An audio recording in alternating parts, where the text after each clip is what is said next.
Bienvenue dans l'univers enchanteur du conte africain 225, où les récits ancestraux prennent vie pour vous transporter au cœur des traditions et de la sagesse de l'Afrique. Dites-nous en commentaire, de quel pays magique venez-vous? Il était une fois une pauvre orpheline nommée Uma, d'une beauté extraordinaire, qui vivait dans la rue, errant d'un endroit à l'autre, mendiant pour survivre. Uma avait perdu ses parents dans un accident de voiture il y a 10 ans, alors qu'elle n'avait que 6 ans. Depuis lors, elle errait dans les rues, dormant sous les ponts et les réverbères. Elle enchaînait les petits boulots pour joindre les deux bouts, mais un événement la convainquit qu'elle n'était plus en sécurité dans la rue. C'était une nuit calme comme les autres. Uma rencontra une vieille femme qui lui offrit de la nourriture. N'ayant pas mangé un repas décent de la journée, elle fut profondément reconnaissante envers la vieille femme pour sa gentillesse. Elle s'assit dans un coin et dévora la nourriture comme si sa vie en dépendait. C'était si délicieux qu'Uma ne pouvait s'arrêter de manger, même en sachant son estomac plein, car elle ignorait quand elle aurait de nouveau accès à un tel repas. Bientôt, elle se sentit gavée, ses yeux devenant lourds et troubles. Elle se traîna jusqu'à son coin habituel pour dormir et s'enfonça dans un sommeil profond, son corps relâché comme une bûche, laissant la nature suivre son cours. Quelques heures plus tard, Uma se réveilla dans un sanctuaire, ligotée avec d'autres jeunes filles de son âge, toutes inconscientes sur le sol.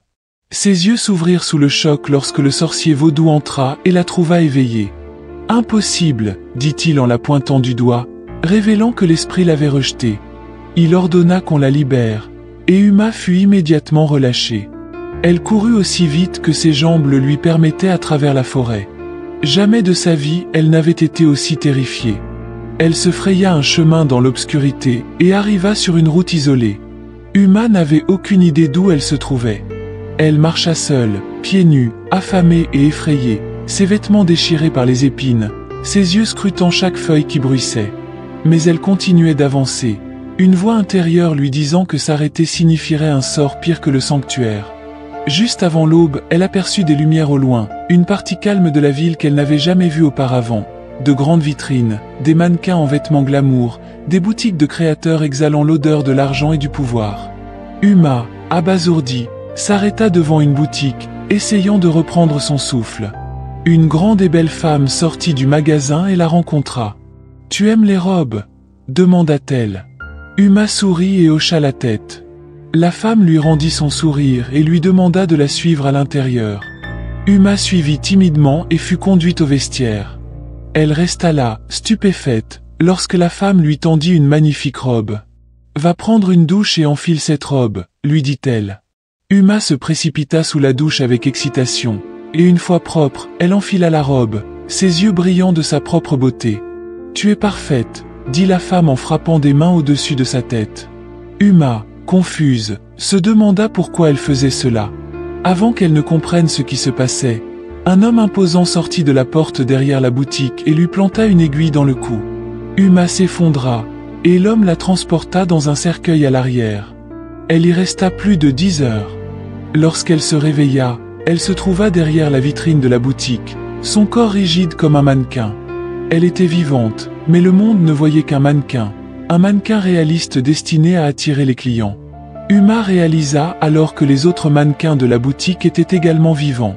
Certains étaient là depuis des mois, d'autres depuis des années, toutes des filles autrefois libres, désormais piégées derrière des vitres, maudites dans un silence total. Leurs yeux exprimaient la douleur, mais leurs visages arboraient des sourires figés. Uma voulait crier, mais ses lèvres ne bougeaient pas. Son cou ne tournait pas. Elle était figée, une main sur la hanche, l'autre pendant à ses côtés. La robe dorée qu'elle portait scintillait sous les lumières de la boutique. Elle était la nouvelle vedette, la dernière addition à la collection de mannequins de la boutique de Madame Cadu. Chaque matin, la boutique ouvrait, et des femmes riches venaient faire leurs achats. Certaines tapaient sur la vitre, d'autres murmuraient que les mannequins semblaient vivants, mais personne ne connaissait la vérité, sauf Madame Cadu. La nuit, quand la dernière lumière s'éteignait et que la boutique plongeait dans l'obscurité, la malédiction s'atténuait juste assez pour que les mannequins puissent murmurer entre eux. C'est alors qu'Uma entendit une voix. « Nouvelle, ne lutte pas contre la malédiction, ça ne fait que la renforcer », dit une voix faible à côté d'elle. Uma ne pouvait pas tourner la tête, mais elle écouta. « Nous étions comme toi », murmura une autre voix douce à sa droite. Nous toutes, des filles en fuite, sans abri, qui espéraient une vie meilleure. Nick, à côté d'elle, raconta son histoire. Née dans la rue, sa mère était folle, et elle n'avait jamais connu son père. Elle dormait près des poubelles, se lavait avec l'eau de pluie et dansait au feu rouge pour quelques pièces, espérant qu'un jour quelqu'un la remarquerait et la sauverait. Une femme s'arrêta un jour, semblant gentille, lui offrant du pain, du malt et un endroit où dormir pour une nuit. Nick la suivit, pleine d'espoir pour la première fois. Cette nuit-là, on lui fit enfiler une robe de soie et poser devant un miroir. Puis ce fut le noir. À son réveil, elle était figée dans la vitrine. Il disait que j'avais le corps parfait pour l'exposition, murmura Nick avec amertume. Mais j'aurais tout donné pour être vu comme un être humain, pas comme une décoration. À côté de Nick se tenait Ifeu, dont la voix était lente et calme. Mon père m'a vendu, murmura-t-elle, pour une bouteille de gin. Le cœur d'Uma se serra. Ifeu était la fille la plus brillante de son village, rêvant de devenir enseignante. Après la mort de sa mère, son père devint violent et alcoolique. Une nuit, une femme étrange vint au village, proposant de soulager son père de son fardeau contre un sac d'argent et une caisse de gin. Ifeu le supplia, mais il ne la regarda même pas. Elle fut amenée en ville, pensant devenir domestique, mais elle ne sortit plus jamais. « J'avais 13 ans, dit-elle. Mon corps a grandi, mais pas moi. » Puis, depuis un coin, une mannequin plus élégante prit la parole. « Je m'appelle Victoria, dit-elle d'une voix calme et froide, comme une fille qui avait appris à ne plus pleurer. Elle venait d'une bonne famille. Ses parents possédaient une pharmacie. Elle avait des rêves, du confort, de l'amour, jusqu'à ce qu'elle rencontre un homme plus âgé en ligne. Il la disait mature, l'appelait sa reine, lui envoyait de l'argent et promettait le mariage. Un week-end, elle s'échappa pour le rencontrer et ne revint jamais. Il l'amena à Madame Cadu, qui la transforma en le premier mannequin de la boutique, la showstopper originale. Ils m'ont utilisé pour attirer les autres, dit-elle. Si même moi je pouvais être piégée, n'importe qui le pouvait. À mesure que les histoires se dévoilaient, Uma ressentit un changement en elle. Ses filles, désormais de beaux mannequins, avaient été volées, trompées ou trahies. Leur corps servait d'art, mais leur cœur restait humain. « Pourquoi moi ?» murmura Uma à travers ses dents serrées. Victoria lui révéla que c'était à cause de sa beauté. Plus tu es belle, plus tu attires l'attention sur la boutique. Uma n'en croyait pas ses oreilles. Elle demanda comment elle pouvait s'échapper, et Victoria répondit qu'il n'y avait pas d'échappatoire. Une fois liée à l'esprit dans le cercueil, il n'y a pas de retour en arrière, dit-elle. Le cœur d'Uma s'effondra. Pas d'échappatoire, murmura-t-elle, la poitrine serrée. Uma restait là, regardant le soleil se lever. La boutique s'ouvrit, et des professionnels riches entrèrent pour acheter des robes. Uma n'avait ni mangé ni dormi depuis des heures, son corps était faible, mais elle ne pouvait le contrôler, figée comme un mannequin, souriant tandis que les gens tapaient sur la vitre et admiraient sa robe. Elle essayait de crier, mais ses lèvres restaient figées, comme hurler dans son esprit pendant que tout le monde lui souriait, ignorant qu'elle mourait à l'intérieur. Pendant des jours, Uma endura cette torture. Chaque matin, elle restait immobile, hurlant intérieurement. Chaque nuit, elle écoutait les murmures des filles qui avaient autrefois osé espérer, des filles qui avaient eu des noms, désormais réduites à des décorations. Mais la 7e nuit, quelque chose d'étrange se produisit. Une larme coula sur la joue d'Uma, une seule. Elle n'en croyait pas ses yeux. Elle le dit à Nick, qui sursauta de choc. Nous essayons de pleurer depuis des mois pour attirer l'attention, mais aucune de nous n'y est arrivée, dit-elle à Uma, ajoutant que la malédiction s'affaiblissait en elle. Victoria, depuis l'extrémité de la vitrine, expliqua que le cercueil n'avait pas complètement revendiqué Uma. C'est pourquoi ses yeux pouvaient encore pleurer. « Tu es la seule dont l'âme n'a pas été totalement scellée, » dit-elle. Cette nuit-là, tandis que les autres mannequins se plaignaient, Uma sentit autre chose. Son index tressaillit pour la première fois en des jours. Elle ne pouvait croire à quel point ce simple mouvement la rendait heureuse. Elle passa des heures à concentrer son énergie sur ce doigt, et une chaleur soudaine se propagea aux autres doigts, qui commencèrent à bouger. Uma savait qu'il y avait de l'espoir. Le matin venu, Uma resta immobile comme si de rien n'était. Les gens s'arrêtaient pour admirer la robe du mannequin, jusqu'à ce qu'une jeune femme remarque que ses mains bougeaient. « Il est vivant !» cria-t-elle en pointant Uma, qui continuait de bouger les mains. Bientôt, la boutique fut entourée de gens pressant leur visage contre la vitre, murmurant, filmant. Elle bouge encore. Regardez ses doigts, elle pointe quelque chose. Non, elle pleure, mon Dieu, elle pleure. Disait-il alors que des larmes coulaient sur les joues d'Uma, traçant des lignes nettes à travers le maquillage de son visage de mannequin. Ses doigts tressaillaient, tremblaient, tandis que la foule se précipitait dans la boutique pour obtenir des réponses. Madame Cadu sourit et expliqua qu'Uma était un mannequin spécial importé de Chine, capable de bouger et de pleurer, ce qui le rendait unique. Une technologie spéciale, ajouta-t-elle avec un sourire narquois. Les mannequins qui pleurent sont la dernière tendance en Chine. La foule se détendit et s'excusa pour l'intrusion. Le cœur d'Uma s'effondra en réalisant qu'ils avaient cru le mensonge. Elle pensait que la liberté était proche, que quelqu'un briserait la vitre pour les libérer, mais il riait et prenait des photos d'elle, souriante mais souffrante. Seules ses mains pouvaient bouger, son corps et ses lèvres restant figés dans un sourire forcé. Ce soir-là, après la fermeture, Madame Cadu, assise dans son bureau avec un verre de vin, fulminait. « Comment ai-je pu rater ça ?» se demanda-t-elle, appelant son garde du corps, celui qui avait piqué Uma. Elle lui ordonna de retirer Uma de la vitrine et de l'emmener à l'arrière avant qu'elle ne parle et n'attire l'attention de la ville. Quelques minutes plus tard, Uma fut soulevée de la vitrine.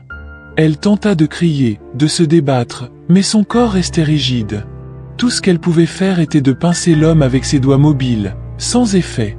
Les autres mannequins, impuissants et horrifiés, murmuraient « Où l'emmène-t-il » L'homme déposa Uma sur une table métallique froide dans l'arrière-boutique, un endroit sombre rempli de miroirs brisés, de pièces de mannequins et de cercueils, certains portant des marques de griffures à l'intérieur. Uma, impuissante, tentait de comprendre quel sort l'attendait. Madame Cadu entra, furieuse. « Espèce d'inutile, tu veux me causer des ennuis ?» dit-elle à Uma, qui restait immobile. « J'avais de grands projets pour toi, mais tu as tout gâché. » Elle claqua des doigts, et l'homme approcha avec une seringue. « Débarrasse-toi d'elle, » ordonna-t-elle en quittant la pièce.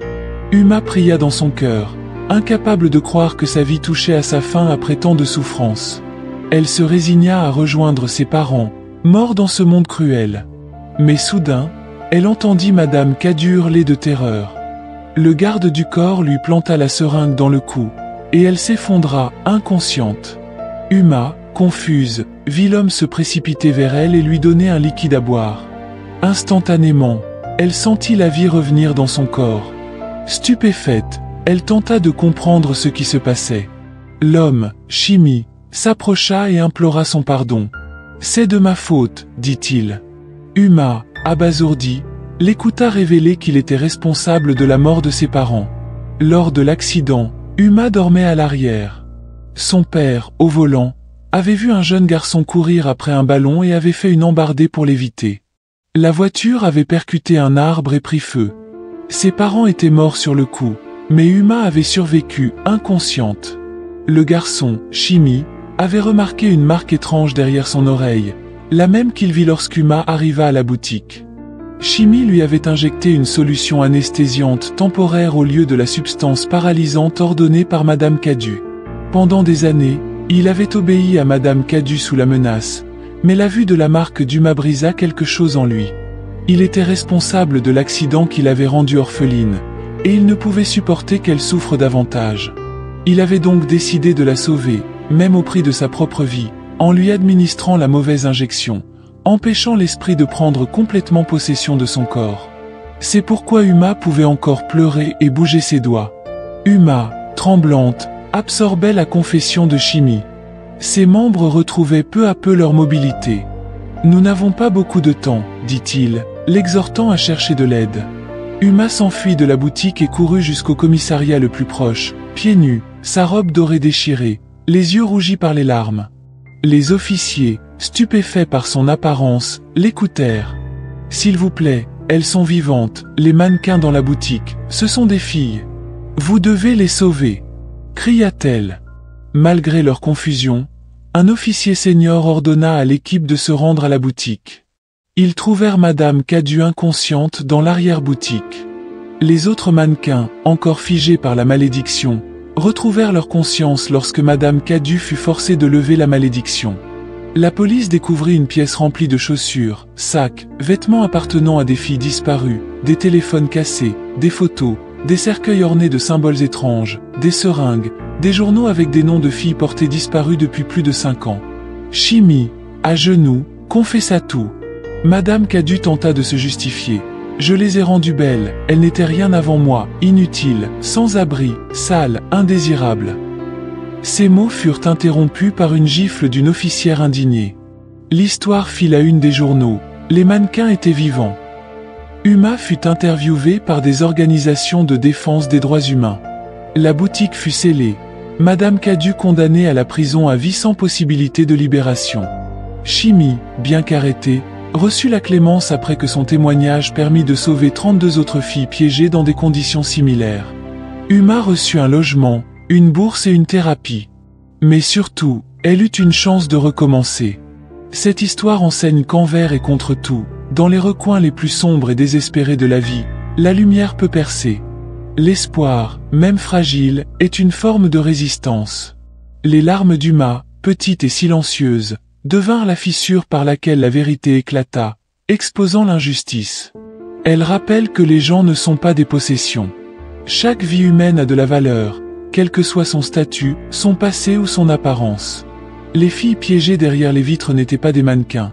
Elles étaient des rêveuses, des filles, des survivantes, dont le seul tort fut de faire confiance à un visage aimable dans un monde cruel. Cette histoire nous enseigne que le mal se cache souvent derrière l'élégance et que tout ce qui brille n'est pas d'or. J'espère que vous avez aimé cette histoire. La prochaine fois je vais prendre le nom des bavards et des absents.